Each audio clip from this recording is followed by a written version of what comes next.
이 시간 함께 은혜 받을 말씀 제목 함께 읽어보겠습니다. 하나님의 뜻이니라. 네, 하나님의 뜻이니라 라는 제목으로 함께 은혜 받을 본문 말씀은 데살로니가 전서 5장 16절에서 18절 말씀입니다.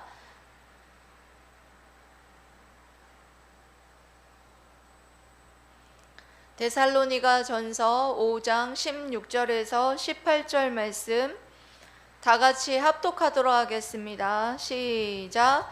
항상 기뻐하라. 쉬지 말고 기도하라.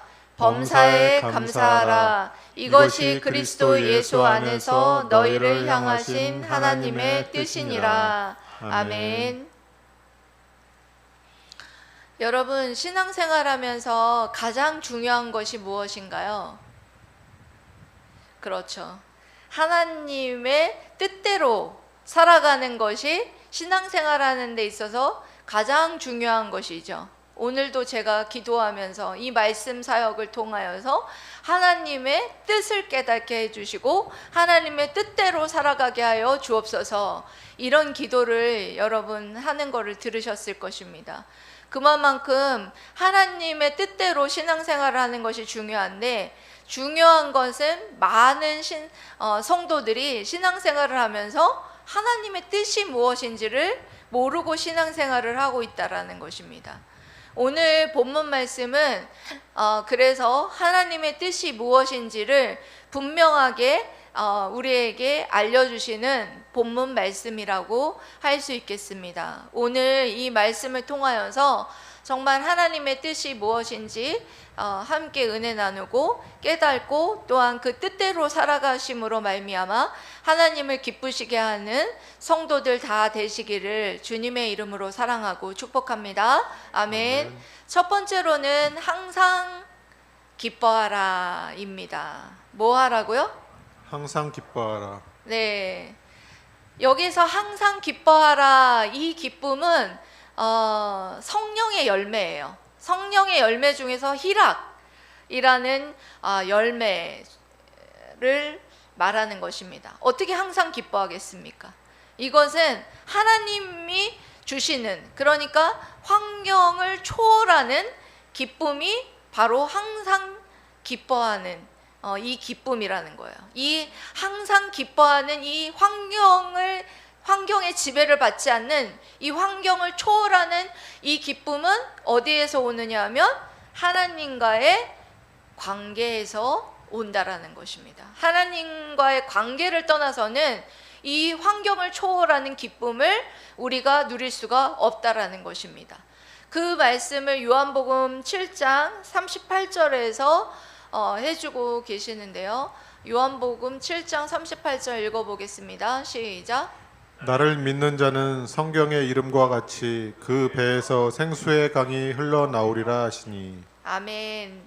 네, 예수 그리스도께서는 나를 믿는 자는 그 배에서 생수의 강이 흘러나오리라 라고 약속하셨습니다. 이것은 생수의 강은 바로 영혼의 근원적인 만족에서부터 흘러나오는 내적 기쁨을 말하는 것입니다. 이러한 기쁨은 예수 그리스도의 구속의 은혜를 믿는 자들에게 위로부터 부어지는 성령을 통하여서 주어지는 것이며, 장차 이루어질 영광을 소망하는 가운데에 또한 맛볼 수 있는 것이다 라고 할 수 있겠습니다. 여러분들, 그래서 이와 같은 여러분 기쁨은 언제 여러분들이 기쁨을 여러분들 맛볼 수 있습니까? 하나님과 교제할 때. 예. 여러분들 오늘 금요 저녁 예배 다 나오셨는데, 금요 저녁 예배를 마치고 집에 돌아가면 여러분들 마치고 돌아가는 차 안에서 여러분들 어떤 것이 여러분들의 마음에 충만한가요? 저만 그런가요? 내적인 기쁨이 충만하죠. 예.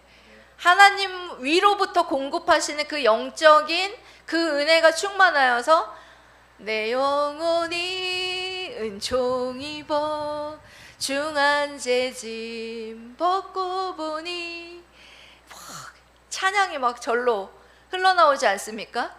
예, 저는 금요 저녁 예배에 끝나고 돌아가는 차 안에서는 그렇게 하나님께서 주시는 그런 영적인 기쁨이 그렇게 넘쳐 흐르는 것을 볼 수가 있어요. 여러분 그것뿐입니까? 여러분 기도할 때나 또 말씀을 읽을 때나 하나님과 어떤 영적인 교제를 할 때, 그럴 때에 뭐가 우리에게 넘치냐면 기쁨이 넘친다라는 거예요. 예.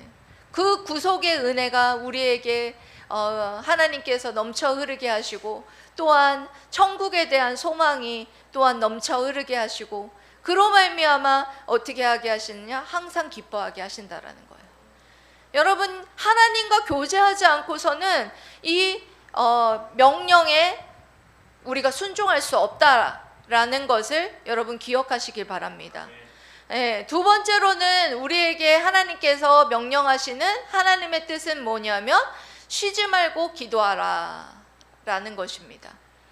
여기에서 쉬지 말고 기도하라는 것은 시간을 많이 내서 막 쉬지 않고 막 기도하라 이런 뜻이라기보다는 어떤 용서하기 힘든 그런 사람을 위해서도 기도하고, 그리고 어떤 상황과 환경 속에서도 낙심 중에도 계속해서 기도하는 것, 그것을 쉬지 않고 기도하라 라는 그 뜻이라고 할 수가 있습니다. 그리고 또 한 가지는 어떤 것이냐면, 여기에는 자기의 원하는 뜻을 구하고 하는 기도를 말하는 것이 아니라, 여기 기도하라는 것은 예배하라라는 단어를 썼어요. 그러니까 무슨 말이냐면, 이 하나님 앞에 예배하듯이 하나님 중심적인 하나님의 뜻을 구하는 그런 기도를 올려드려라, 이런 명령을 하고 있는 것을 볼 수가 있습니다. 여러분들의 기도는 어떤 기도를 올려드리고 있습니까? 여러분들이 청구서를 내밀듯이 하나님 앞에 이거 해주세요, 저거 해주세요, 이거 해주세요, 그런 어떤 청구서를 내밀 듯한 그런 자기중심적인 그런 기도를 여러분들이 하고 있지는 않습니까? 여러분 분명하게 여기서 쉬지 말고 기도하라는 뜻은 어떤 상황과 환경과 모든 내가 용서할 수 없는 어떤 그 한 사람을 두고도 쉬지 않고 기도함으로써 용서할 수 있게끔 그렇게 기도하고, 또한 낙심 중에, 우리 낙심하면 어떻습니까? 기도하기 싫잖아요.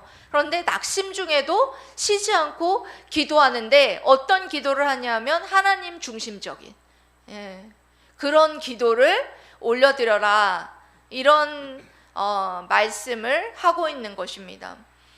제가 저번 주에 읽은 책 중에 한 권에 보면 그 책 제목이 산 순교자 김윤찬 목사님의 신앙과 삶이라는 그 책을 읽었을 때 굉장히 인상 깊었던 것이 뭐냐면, 일제강점기 시대의 그 어려운 시대의 신앙을 지키면서 그렇게 살아가시는 그 분들의 입에서 어떤 기도가 흘러나왔느냐 하면, 하나님의 뜻대로 이루어 주옵소서, 하나님의 뜻대로 이루어 주옵소서. 아니, 우리는 그런 상황에서는 우리가 원하는 뜻을 하나님 앞에 기도할 만도 하잖아요. 그런데 그런 일제강점기 시대에서 자신의 목숨이 왔다 갔다 하는 그런 상황 속에서도 자신의 목숨을 구하지 않았어요. 하나님, 제가 살기 위해서 저를 살려주십시오, 이런 기도를 하지 않으시더라고요. 하나님의 뜻대로 하옵소서 라는 그런 기도를 올려드리는 그 대목이 굉장히 인상이 깊었습니다. 그래서 저도 정말 내가 하는 기도가 정말 하나님 중심적인 기도를 올려드리고 있는가라는 것을 다시 한번 생각하게 되는 시간이었습니다. 그리고 또 한 가지는 내가 낙심 중에 쉬지 않고 기도하고 있는가라는 그것에 대한 것이었어요. 그런데 지난주에 우리 물된동산교회 다니셨던 김 전도사님을 만났는데, 그분이 하시는 말에 굉장히 공감이 갔어요. 어떤 내용이었냐면 그분이 계속해서 여태까지 자신의 자식들이 교회에 나가고 예수님 믿고 교회에 나가기를 위해서 그렇게 기도를 했는데 꼼짝도 안 한다는 거예요. 그러니까 너무 낙심이 된다는 거예요. 그래서 기도를 하기가 싫다는 거예요. 근데 낙심이 된 거죠. 그러니까 기도를 하다가 낙심을 한 거죠. 그러니까 기도의 실증을 느끼고 있는 것이에요. 그러니까 그 기도를 계속해서 정말 하나님 기뻐하시는 거잖아요. 영혼 구원하는 것. 그런 것인데도 불구하고 하나님께서 그 기도를 안 들어주시고 내 기도를 안 들어주시는 것 같으니까 낙심하고 기도의 실증을 느끼고 기도를 하고 싶지 않은 그런 마음이 생겼다라는 거예요. 그래 그 얘기를 들었을 때 참 공감이 갔어요. 왜냐하면 우리 마음에도 그런 마음 있잖아요. 기도하다가 막 이렇게 기도를 했는데, 저 같은 경우에는 우리 물된동산교회 숫자적인 부흥을 위해서 막 기도를 했는데 기도를 어느 날은 하기가 싫은 거예요. 왜? 기도를 해도 하나님이 안 들어주시는 것 같은 거예요. 왜 최 권사님 그런 적이 있으신가 봐요? 그렇죠? 그럴 때가 있다는 거예요. 그런데 하나님께서는 어떻게 하라고요? 그럴 때도 그런 낙심 중에도 쉬지 않고 하나님 중심적인 기도를 올려드려라 이렇게 명령하고 있는 것을 볼 수가 있습니다. 여러분 정말 낙심 중에 정말 기도의 실증 가운데 정말 기도하기 싫고 그리고 또 하나님 중심적으로 기도하지 못하고 있는 나의 모습이 여러분들이 있었다면 이 시간 하나님은 그런 기도를 원하시지 않고 하나님의 뜻은 그런 낙심 중에도 하나님 중심적인 기도를 올려드리시기를 원한다는 것을 분명히 기억하시면서 하나님의 뜻대로 쉬지 않고 기도하게 되시기를 주님의 이름으로 사랑하고 축복합니다. 아멘. 그 다음에 세 번째로는 범사에 감사하라 그렇게 말씀하고 있습니다. 여러분 범사에 감사하라 라는 뜻은 어떤 뜻이냐? 범사라는 것은 모든 일, 그러니까 모든 상황과 환경 가운데 모든 일을 감사하라는 거예요. 이런 감사는 어떤 사람만이 감사할 수 있느냐? 하나님의 선하심을 이제는 인정하고 하나님이 어떤 분이신지를 알게 된 자만이 그런 범사에 감사할 수 있게 된다라는 거예요. 그러니까 예를 들어서 이런 거죠. 지금은 제가 며칠 전에도 저희 남편한테 밥을 먹으면서 이런 얘기를 했어요. 지금은 정말 뒤를 돌아보니까 우리 교회에 이렇게 하나님의 은혜가 아닌 것이 하나도 없더라. 너무 감사하다 라는 고백을 했어요. 지금 이렇게 제가 정말 얼마 전에 비로소 하나님 이렇게 성도를 주시지 않음에도 감사합니다 라는 기도를 올려드렸습니다. 그전에는 그게 감사하진 않았어요. 그런데 뒤를 돌아보니까 하나님은 선하신 하나님이시거든요. 그렇기 때문에 하나님은 분명히 선하신 하나님이시기 때문에 이것을 통하여서도 분명히 하나님께서는 선을 이루시는 하나님이신 줄 믿고 감사하게 되었다라는 거예요. 그래서 정말 지금 비록 우리들의 눈에는 내 어떤 마음에 기도하고 있는 대로는 이루어지지 않았지만 선하신 하나님께서는 내가 뒤를 돌아보니 하나님께서는 하나님의 은혜가 아니었던 것이 없고 또 협력하여서 선을 이루었던 모든 것들이 그렇게 이루어졌더라 라는 것을 지금은 경험해서 알게 되었어요. 그러니까 예를 들어서 우리 물된동산 교회가 정말 코로나 시대에 정말 힘들고 어려운 그 코로나 시국에 많은 교회가 문을 닫았어요. 그런데 그런 시국에 저희는 소명중고등학교라는 기독교 대안학교에서 피신해 있었어요. 그래서 살아남을 수 있었고, 그리고 또 그 코로나가 조금 잠잠해졌을 때 이 동백지구로 이사 오게 하셨다라는 거예요. 그러니까 너무나 절묘한 어떤 하나님의 인도하심과 그리고 또 물질적인 어떤 지금 다 뭐 간증을 할 수 없지만 그 희망의 교회에서 우리에게 후원하는 어떤 그런 과정에 있어서도 제가 맨 처음에는 고사를 했었어요. 더 어려운 교회에, 그때는 제가 일로 나올 줄 모르고 더 어려운 교회에, 저희는 월세가 나가지 않으니까 더 어려운 교회에다가 후원하십시오 이렇게 했는데 아니라고 막 그러면서 후원하라는 마음을 주셔서 후원을 해야 되겠다고 그러신 거예요. 근데 그러고 나서 얼마 후에 우리가 동백으로 나오는 상황이 됐어요. 그럼 그렇다면 그때 그 희망의 교회가 알겠습니다. 네, 목사님이 그렇게 거절하시니 알겠습니다 하고 후원을 멈추셨다면 우리가 이 동백지구로 이사 나와서 이렇게 꾸려나가는데 얼마나 힘들었겠어요. 그런데 그런 모든 것을 아시는 하나님께서는 지금 여기에 성도를 안 주시는 것, 성도가 없다는 거 모르시겠습니까? 안다는 거예요. 왜 안 주시는지는 저는 모르죠. 하지만 하나님은 선하신 하나님이시고 한 번도 실망시킨 적 없으신 신실하신 하나님이신 줄 믿습니다. 그렇기 때문에 정말 이 범사의 모든 일에 그럼에도 불구하고 감사하는 그런 감사가 넘쳐나야 된다라는 것을 우리에게 명령하고 있는 것입니다. 여러분, 감사할 수 있는 것에 감사하는 것은 누구나 할 수 있어요. 누군가가 돈을 꺼줬어요. 감사합니다. 땡큐. 누구나 할 수 있죠. 돈을 안 빌려줬는데도 불구하고 감사하는 것, 그게 감사하라는 거예요. 그런 범사에 감사하는 거예요. 그게. 예? 지금 우리가 일이 잘 되지 않고 있어요. 일이 풀리지 않아요? 감사하라는 거예요. 내가 병에 걸려 있어요? 아파요? 감사하라는 거예요.